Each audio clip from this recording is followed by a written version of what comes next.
This morning we're going to be beginning a new chapter, a little loud. New chapter in the life of our church. Not just because it's a new year, but mainly because we're starting a new preaching series on Paul's letter to the Corinthians. So, for those of you who are just joining us, haven't been with us in a while, ever since I took over as the main preacher and teacher here at GBC, I've made it a priority to preach through all the books of the Bible. And so, what we have done for the past 9 years is to preach through different books of the Bible, alternating books from the New Testament and the Old Testament. So far, we've taken up Paul's letter to the Ephesians, Paul's letter to the Galatians, Paul's letter to the Philippians in the New Testament. And then in the Old Testament, we've taken up Lamentations, remember? We've taken up Ecclesiastes, and we've taken up also the tail end of Genesis, if you guys remember. And then we concluded our study of the book of Exodus last year. 9 years, 6 books. How many books are there in the Bible? 66. So it took us 9 years, 6 books. Do the math. A year and some.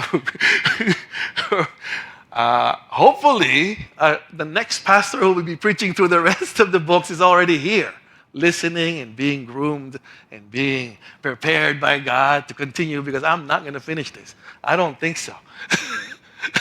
This book, this letter of Paul to 1 Corinthians and 2 Corinthians is going to be another one of those 2-3 year kind of preaching series. So I hope you guys are ready. I hope you guys are excited. So this morning we're going to jump back into the New Testament as we study and preach through Paul's letter to the Corinthians. By the way, who here knows? How many letters has Paul wrote the Corinthians? You know there's 2, right? It's actually 5. 4 or 5. Some say 4, some say 5. That tells us a lot about the Corinthians and what they're going through. They keep emailing or sending letters to Paul. Yo, we got problems. Come help us. And that's what's happening in these 2 letters that we have in our Bibles. Now, what I usually do when we start a new preaching series like this is I usually tell you guys the reasons why I chose this book to begin with. Why did I choose 1st and 2nd Corinthians? And to tell you the truth, I've been wanting to preach on 1st and 2nd Corinthians in my 3rd year, because I see a lot of similarities between the church in Corinth and us today. So I've been wanting to do this for a long time, but I guess God has His own timing, perfect timing, so we're doing it now, 2020, 2025, right? So what are my reasons? Why did I choose for us to study this letter? First, I think it's because it's a good link, or it's a good continuation of our study of Exodus. Right? If you remember, for the last sermon in Exodus, we took up the link between the nation of Israel and their journey through the promised land, and then we linked it to our journey as believers and as the church in today's context. Where do we find that link? In 1 Corinthians. So I want you guys to read this, 1 Corinthians 10, 1-11. I do not want you to be unaware, brothers, that our fathers all under the cloud, and all passed through the sea. And all were baptized into Moses in the cloud and in the sea. And all ate the same spiritual food, and all drank the same spiritual drink. For they drank from the spiritual rock that followed them, and the rock was Christ.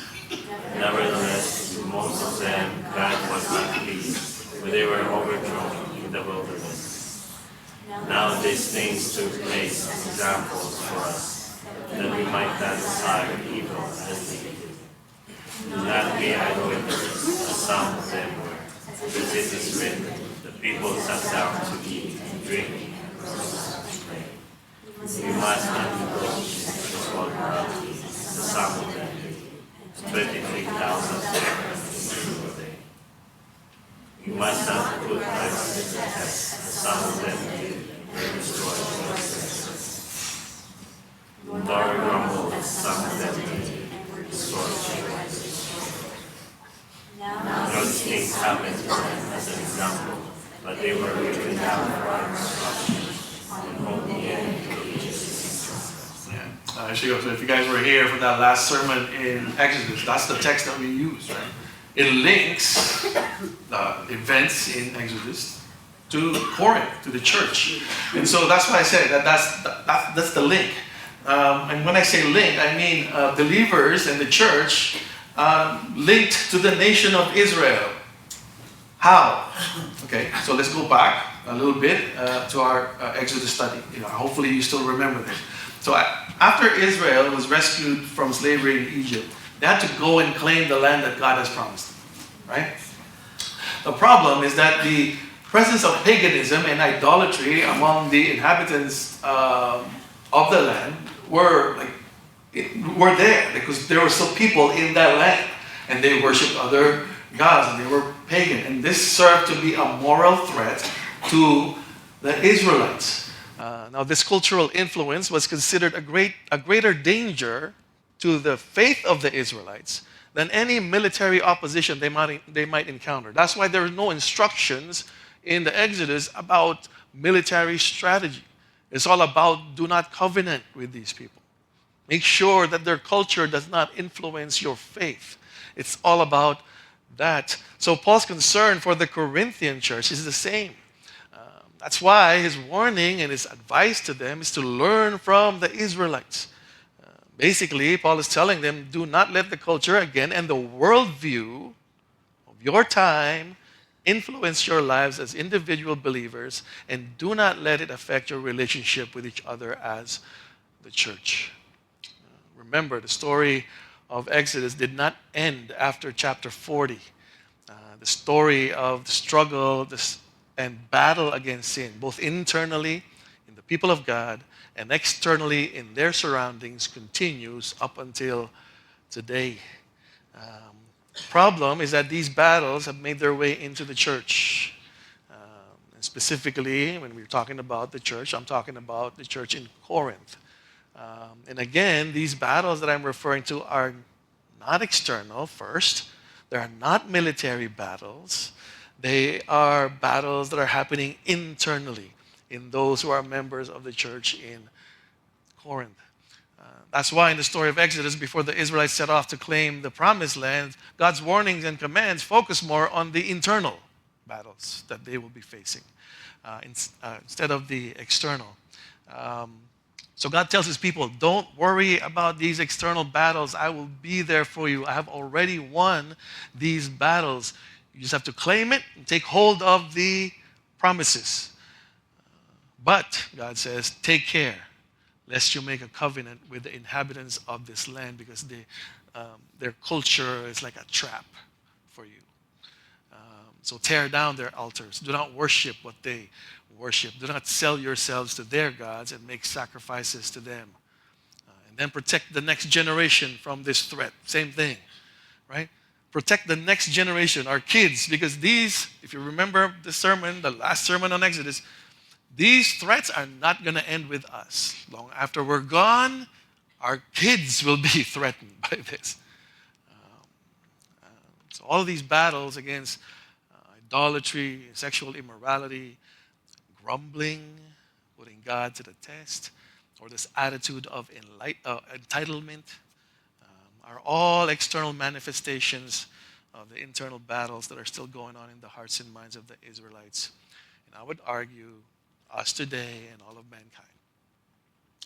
So winning these internal battles by faith in the promises of God through the gospel is what will help God's people overcome the external battles that they will be facing as they take hold of the promised land. So internally, we have to win the battle first.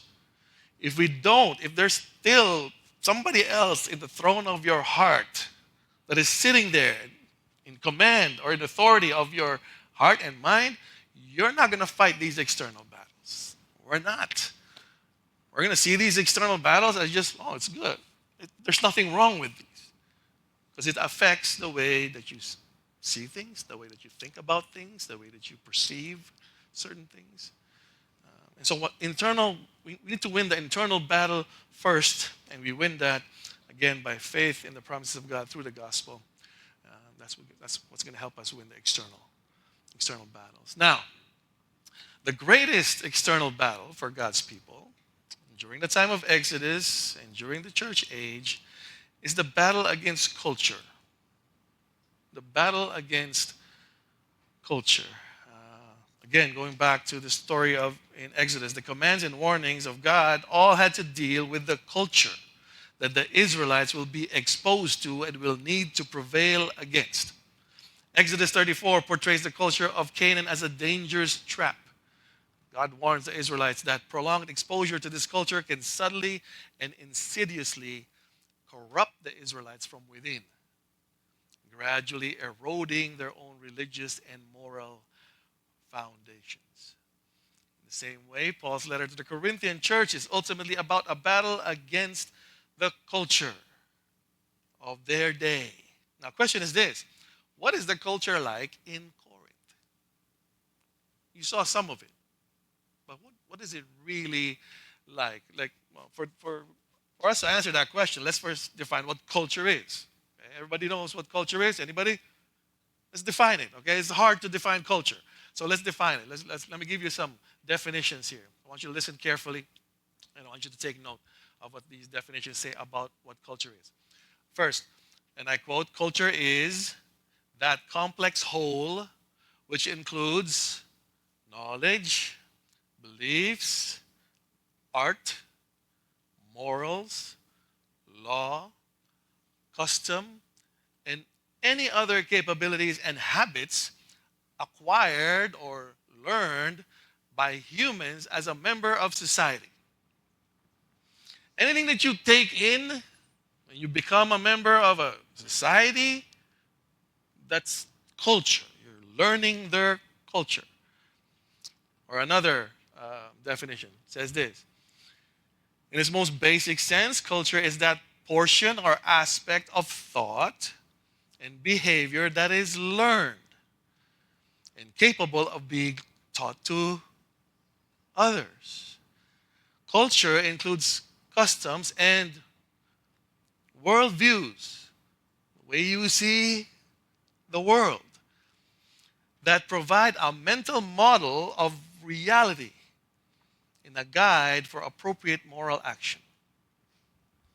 So culture even influences the way you see the world, and the way you see the world is what's going to help you decide what's right and wrong, good and bad. Or, one more definition of culture. Culture, in its broadest sense, is what makes you a stranger when you are away from home. Anybody remember the first time they landed in Canada? Yeah, it's called culture shock. It happened to me the first time I went back home to the Philippines. Because I was so immersed in this culture, you come home and it's like, what? People throwing garbage in the street? What? What's going on here? Culture shock. That's why culture shock is our reality. Because you get influenced by the culture that you're immersed in. So you go to a different culture, it's like, oh, this is different. So from these definitions, we can say that there are some key elements to help us understand culture. What are these elements? First, culture is communal, okay? Or a characteristic of a group of people. So you can't say you have culture and you're by yourself. Well, you kind of do, but we'll get into that. So that's the first thing. Culture is communal. Second, culture is learned. It is not inherent. You weren't born with a culture. No way. You learn it from your parents. Each and every one of the households here have different cultures. That's why I go to some people's houses. What? They let their kids jump on the couch. What's going on? It doesn't make sense to me because my culture says, don't jump on the couch. I'm used to that. So culture is communal. Culture is learned. Third, culture is integrated. It's absorbed. Or it can be inserted. Fourth, culture is all-encompassing. It affects all aspects of society. And And lastly, culture is directive. It's guiding. It's teaching. So now, if that is what culture is, the next thing I want to share with you is the aspects of culture. So that's elements. Now I want to share with you aspects of culture. What are the things that characterizes the culture of a group of people? How do you know that these people are of a certain culture? You need to see the characteristics of it. First characteristics, or by the way, these aspects or characteristics are, some of them are external and some of them are internal. External meaning is something that we can observe, we can see. Internal meaning it's something we cannot observe until it's made manifest. So, first characteristic or aspect of culture is what? Language. It's the first thing. There's this verbal or written expression of culture. Like Canadians, when you hear eh? Eh? Oh, Canadian. What do you think? When you hear A, they're Canadian, that means they're what? Polite people. They live in igloos. They drink Molson. They love hockey. Right? Poutine, there's poutine when it comes to food. That's culture, that's language. Or when you hear somebody speaking in the Philippines, Ilocano, right? You start thinking what? Nobody wants to say.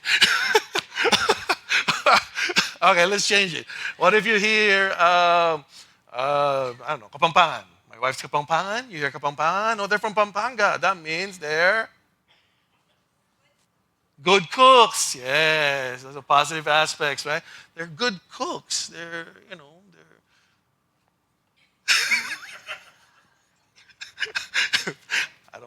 I don't want to force you to say it, but people say, you know what I'm saying? But from the language, you know, okay? You hear it, and then all of a sudden, oh, yeah, that's their culture. So that's the number one thing, external characteristic or aspect of culture. Then there's the material aspect of culture. These are the things that define the culture of a group of people through the material things that they have, like clothing. Okay? Filipino culture, when they see the barong, oh, it's Filipino culture. That's Filipino. They're Filipino. And you start thinking about what their culture is. So you can see it in their aspects of material. Included in that is clothing, in their art. Okay? When I say art, I mean music, dance, movies, literature, paintings, all that stuff.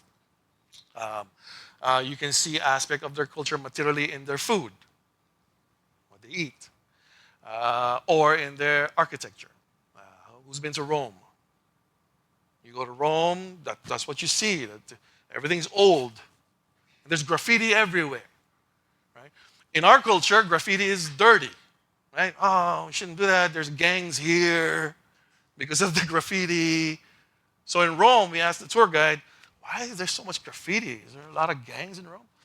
No, because in Rome, the culture of protest, when they protest, they don't stand in the street holding signs. They write it on the walls. That's how they protest. So culturally for them, that's it. That's just a means of protest. For us, it's different. It's dirty. You should paint over that. No, that's their right to protest. So materially, that's what happens. Or when I was younger, I was involved, or I was in hip hop culture. Okay, anybody in hip hop culture? I know you're probably saying, no, you're not. You don't look like it. But I was. That's all I was listening to. I was into their music, which is rap, hip hop. I was dressing the way they dress.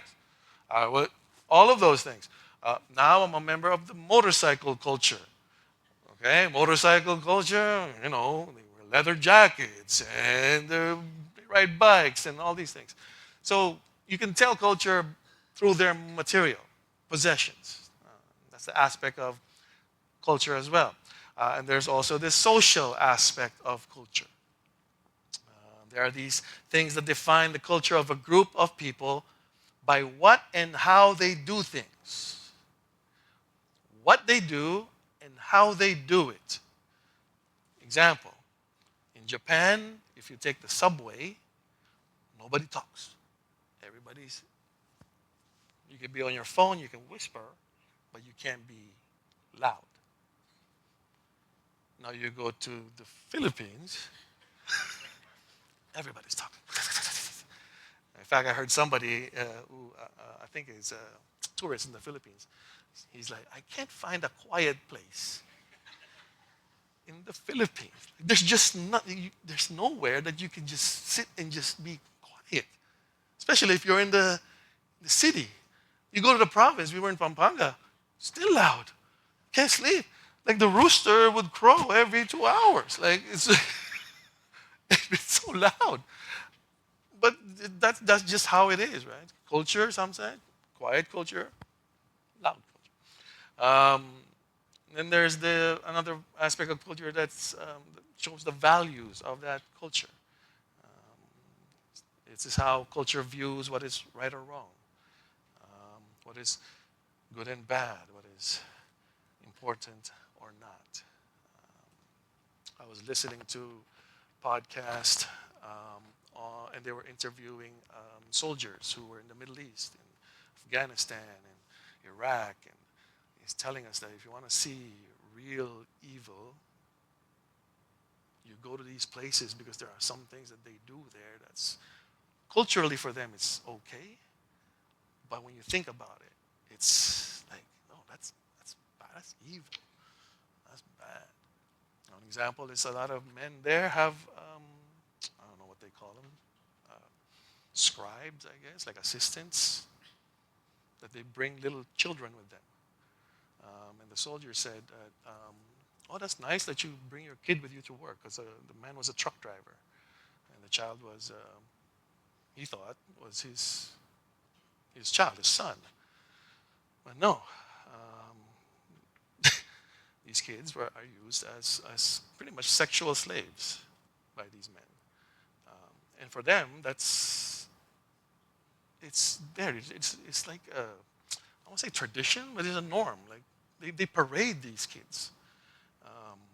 In that part of the world, they parade these kids. And there's no shame in having somebody like that. And it's like, in our culture, it's like, no way. That's not right. Right? But there are these things about culture that kind of clashes, especially if you're from a different culture. It'll always clash.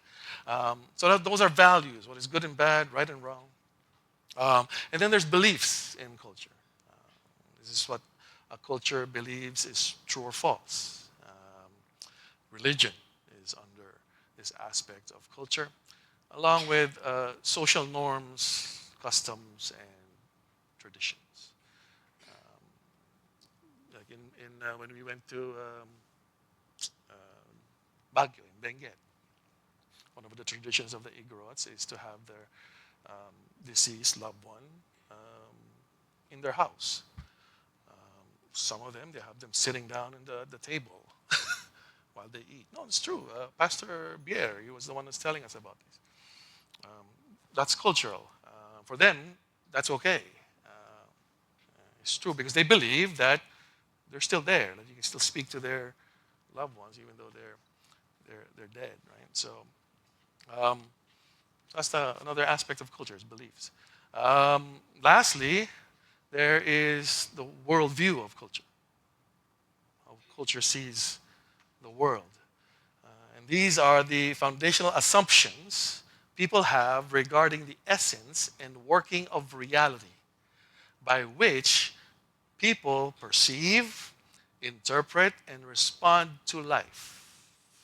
So, put all that stuff together, it really, at the end, it'll affect your worldview.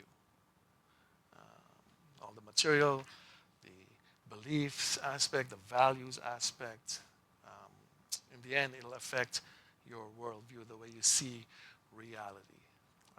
So these are the things that characterizes culture. Now, in addition to these things, culture also has levels to it.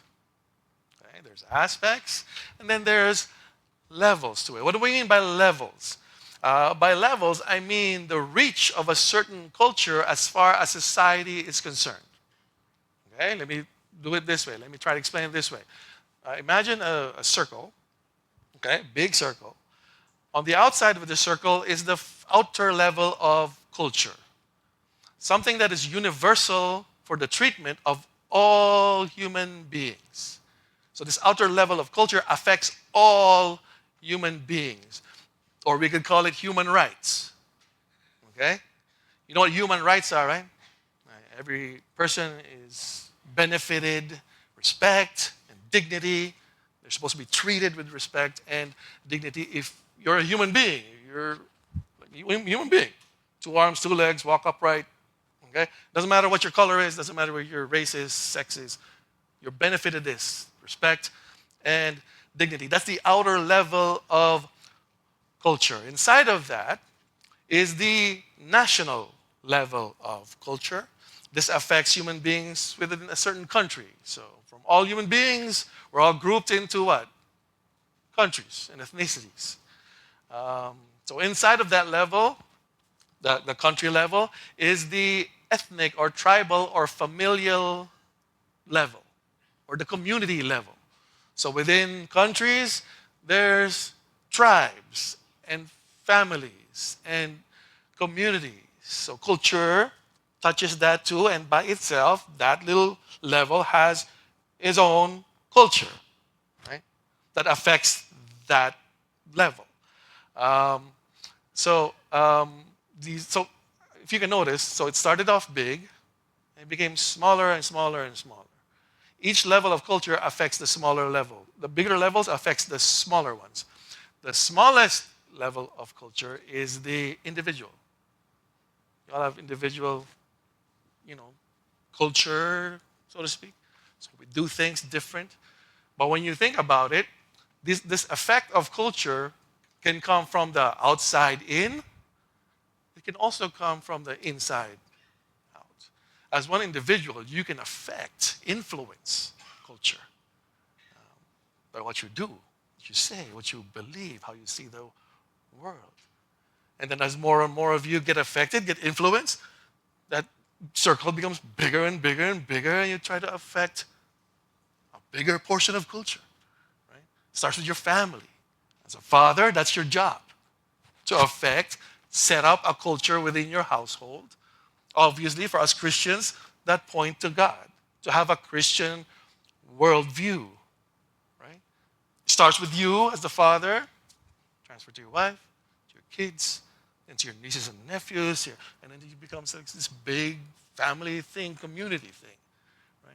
So it can affect from the outside in and the inside out. Keep all these in mind because it's going to play a role as we interpret and read and study the Corinthians. So, summary. Culture is something that is constantly changing and can be influenced by various factors like history, geography, environment, and interactions with other cultures. Now, being a part of culture, therefore, since culture is also learned, then helps shape how we view the world, where we find our identity, and how we perceive everyday life experiences. Now, how does that study, understanding of culture, how is that relevant to our study of Paul's letter to the Corinthians? Let me go back to the Exodus story again. Israelites, through the wilderness journey, were being trained by God, were being taught by God a culture of worship. Right? Worship one God. I'm the only one. Do not worship any other gods before me. This is going to be our culture. And then he set up all these feasts as a reminder for it. Right? Acts of worship. That's how they were being trained, right? In the Exodus. Develop a culture that follow God, worship God, and His laws. It's very important for them to learn and ingrain in themselves and in their children because the world which they will come in contact with as they travel to the promised land consists of many different cultures, and that could influence them negatively as far as their relationship with God is concerned. So God warns them, do not let these cultures change the way you view the world. Do not let these cultures change your identity. That is why God's commands and warnings are not to covenant with these cultures. because their culture is a trap. It will influence and inevitably replace the culture that God taught them. In a similar way, in a similar battle, Paul is facing with the Corinthians. But this time, instead of the church being affected by the culture from the outside, the culture in Corinth has influenced the church from the inside. Actual members of the church in Corinth brought their culture into the church.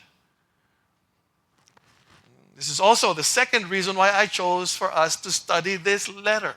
I said earlier, there's many similarities between our church being in the city of Toronto and the church in Corinth that is sometimes affecting the culture that we're trying to establish here at GBC. When I started here, I set out to change the culture of the church here at Glen Ken, to be more focused on the gospel and the Bible, to learn the Bible for yourself, learn how to read it properly, study it for yourself, not be dependent on these Sunday worship services preachings for your Christian growth. That's what we're trying to do. That's why we implemented all these activities, right? That's the culture we're trying to establish. Now, outside is a different culture.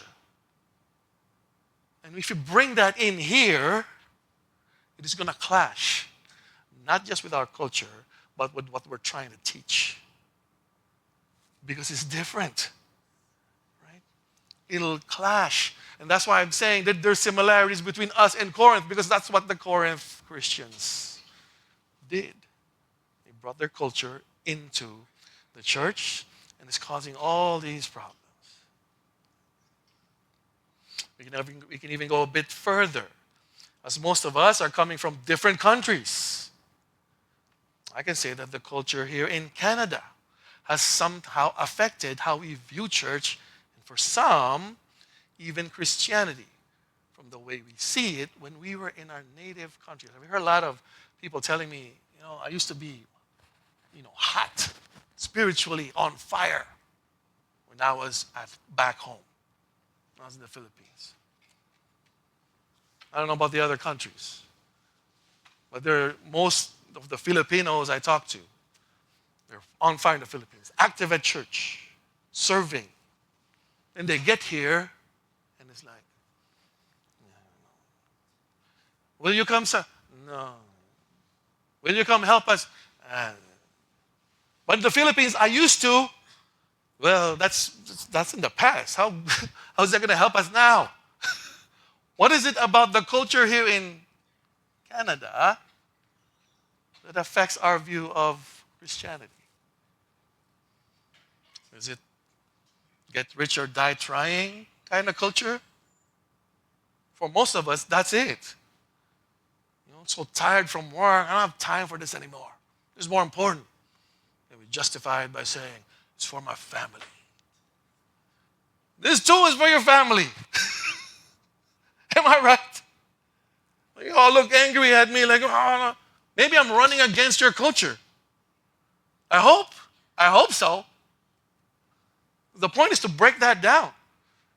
No, our worldview as Christians is what? Matthew 6:33.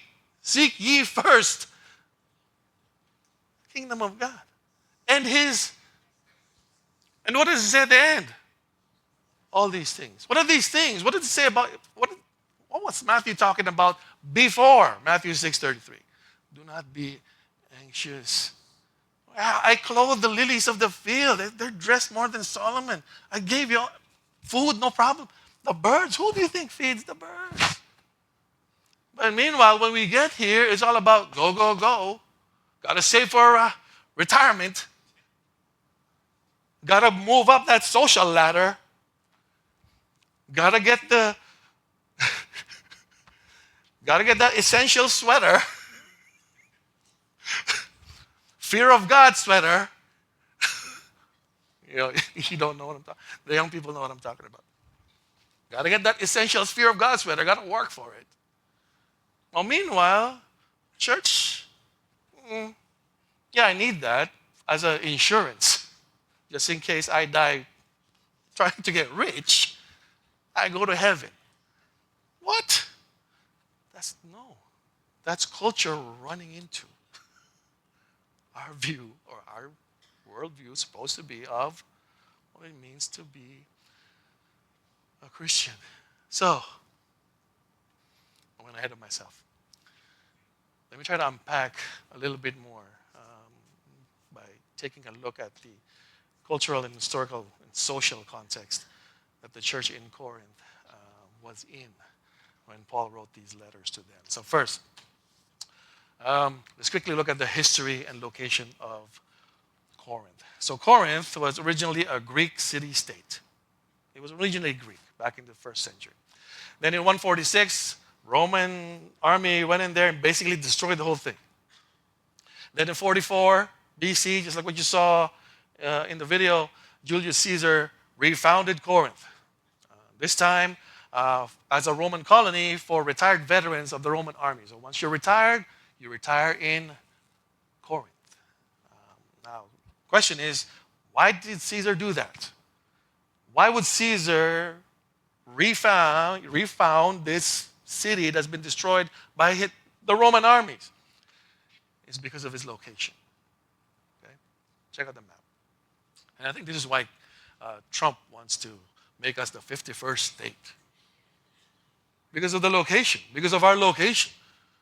If you don't realize it yet, probably the richest country in the world when it comes to resources.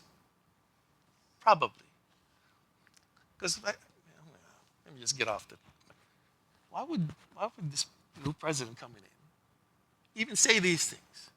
Because he knows something that most of us don't. Right? Even Greenland. Why Greenland? But anyway, it's because of our location.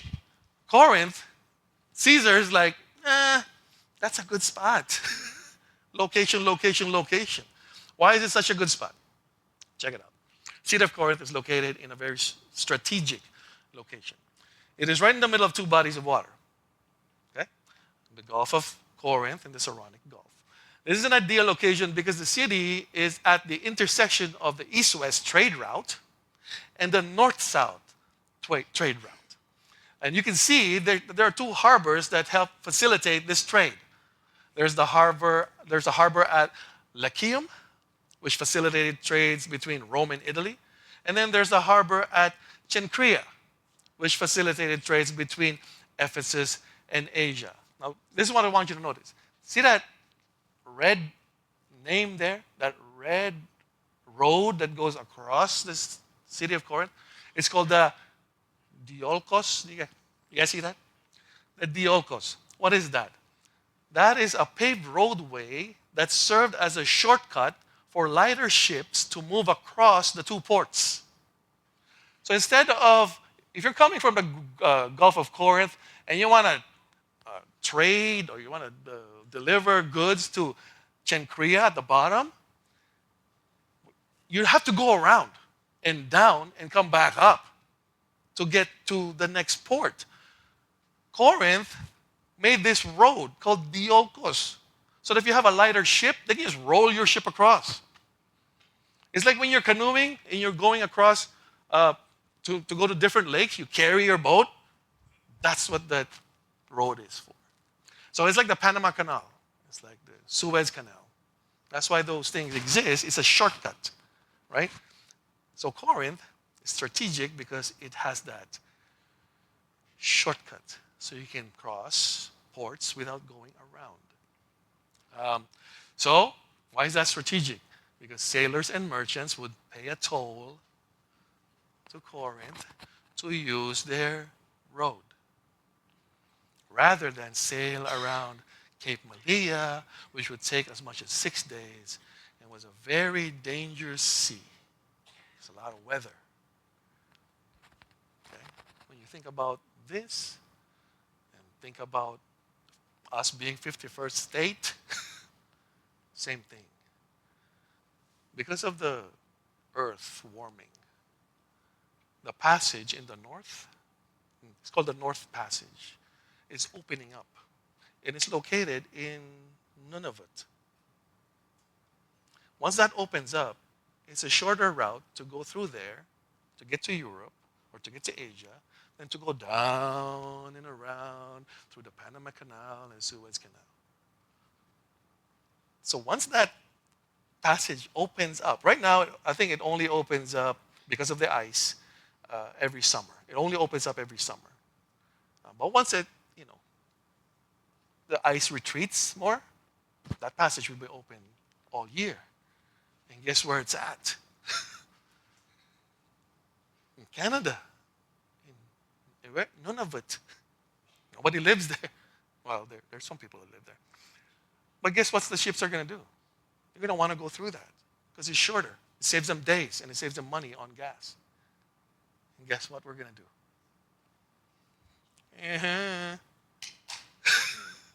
Pay toll, right? Because if we're going to open that up, we're responsible for the protection of that place. We need to have Coast Guard.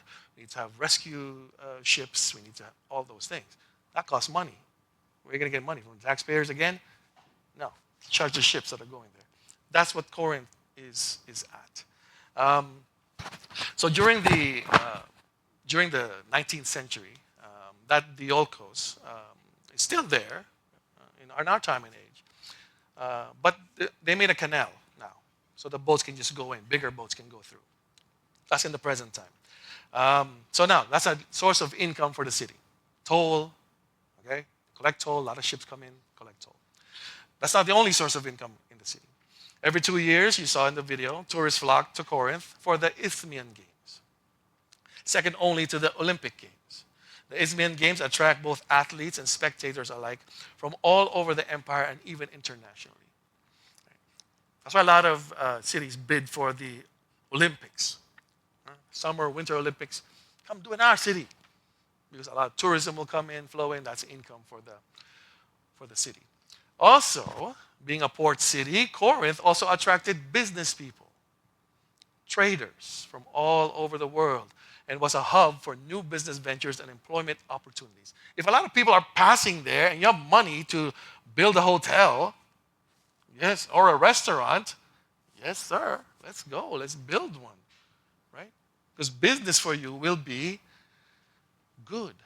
So, in a sense, and in short, Corinth was considered a cosmopolitan city.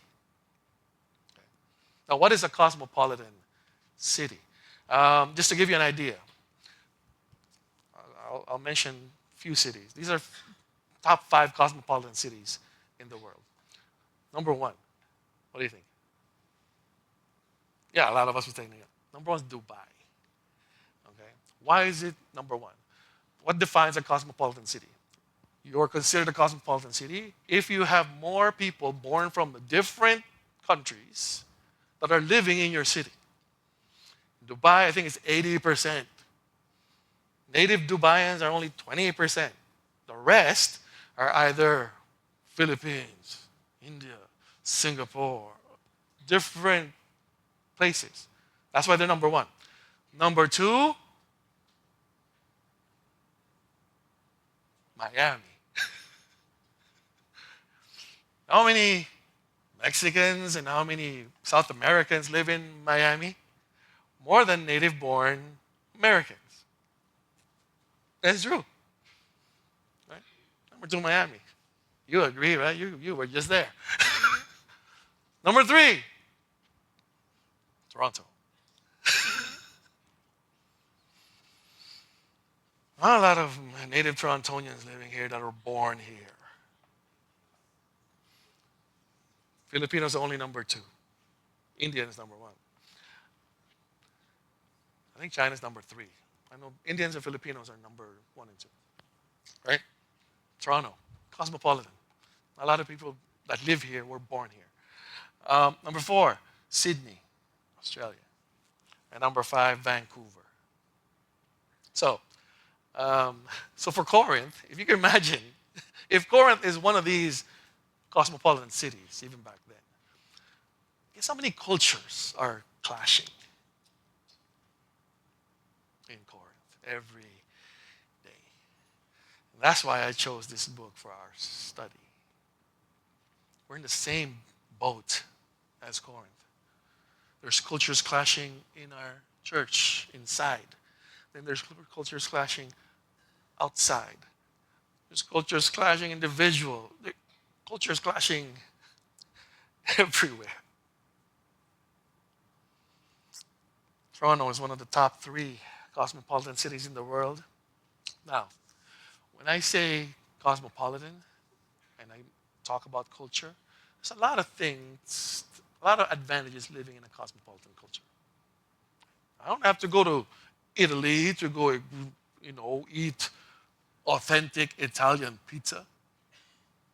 I have it here. I just go to Little Italy. I don't have to go to Korea to eat authentic Korean.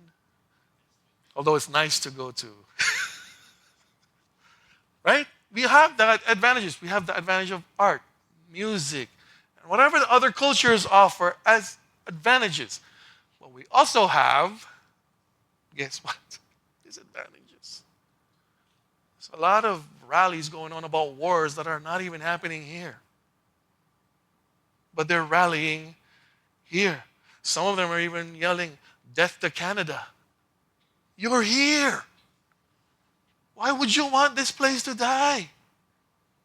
You're afforded this right to rally and voice out, and then you're going to say death to the nation? That it doesn't make sense. It clashes with the culture here.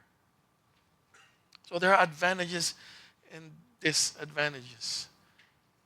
The most dangerous one, or the more dangerous aspect of living in a cosmopolitan city, is that the culture that's being cultivated in that city tends to leak in to a different culture. And not just leak in, but it's kind of erase another culture. So in Corinth, one commentary writes, culture in Corinth is like this. It's all about competition. It's all about patronage. It's all about consumerism and multi-form layers and levels of success. That's the culture that is breathed by the people in Corinth and in the Corinthian church. That's why there's a problem in one of the issues is choosing leaders. Right? I'm with Apollos. No, I'm with Paul. Where do you think? Is that just favoritism? No, it's cultural. Because I want to be with the winner. I want to be with a better speaker. Because that's what they're used to. That's culture. So when they see Paul talking about being humble, and we have to humble ourselves, and we have to serve others, and then you have this electric speaker in Apollos. Who would you follow? Well, I'd go with this guy. That's why there's a lot of people flocking to Pentecostal, well, I shouldn't say Pentecostal, but really Pentecostal churches. They have great speakers, gifted speakers. I'm not saying all of them are bad, but I'm saying they got great speakers. I like listening to them. Now, some of them, obviously, they stray away from the Bible. Like you were watching, I sent a sermon to all my friends here. It's called the Nike sermon. So the pastor basically took a bunch of shoes, Nike shoes, and made sermons out of every shoe. Yeah. This is Nike Pegasus. You know Nike Pegasus, a running shoe. So what's up with Nike Pegasus? Oh, Jesus is going to come in a white horse, and guess that's what this shoe represents, victory, because Jesus is going to ride it when he comes back. Or Nike Vapor Max. You know Nike Vapor Max? Right? It's got air. It's got big air bubbles at the bottom. So he's saying that, Christians, we're all walking on Vapor Max because we're all walking on the clouds of the blessings of God. You listen to it and it's entertaining. I love listening to it. But as far as Scripture is concerned, that's way off, right? But you like it because why? We are entertainment-focused individuals. That's why some of you, when the sermon is not interesting, not entertaining. You just because we want to be entertained. That's the culture. That's like another culture thing. So that's the culture in Corinth. Competition, patronage, consumerism, multiform layers and levels of success. That's all part of the culture in Corinth. So this is the historical, social, and cultural context that Paul was dealing with as the Corinthian culture leaked into and clashed with the culture of the church in Corinth. In a similar way, part of why we still experience issues in our church today is because of this culture leak and how it affects and influences our worldview, which in turn can affect and influence our faith and the way we do life as a church. That's why we can't understand each other sometimes, because we have different worldviews about certain things. We see the reality in a different way. We're not based on, or we're not, grounded on the same thing. But as Christians, we ought to be, right? The one thing that we have in common is we have the blood of Christ covering us. Same faith, right? We have that in common. So we should work with that, whatever common ground is, and then hash out our differences, because there's still going to be differences. But if you have a different worldview that hasn't been affected by the power of the gospel that you say you believe, then we're going to have problems. Question now is, what are these worldviews? What are these worldviews that are out there that is opposed to the Christian worldview that has crept into the church? Some of them are obvious. Some of them not so obvious. And it has affected the church as a whole. What are these worldviews? If you want to know the answer, come back next week. We're going to talk about worldviews. And hopefully you can see it. Man, this is my worldview. This is how I see things. Especially these hidden ones, the not so obvious ones. Come back next week. We'll talk about that. Let's pray. The Lord bless you and keep you. The Lord lift his countenance upon you and give you peace. and give you peace. And give you peace. The Lord make his face to shine upon you and be gracious unto you and be gracious.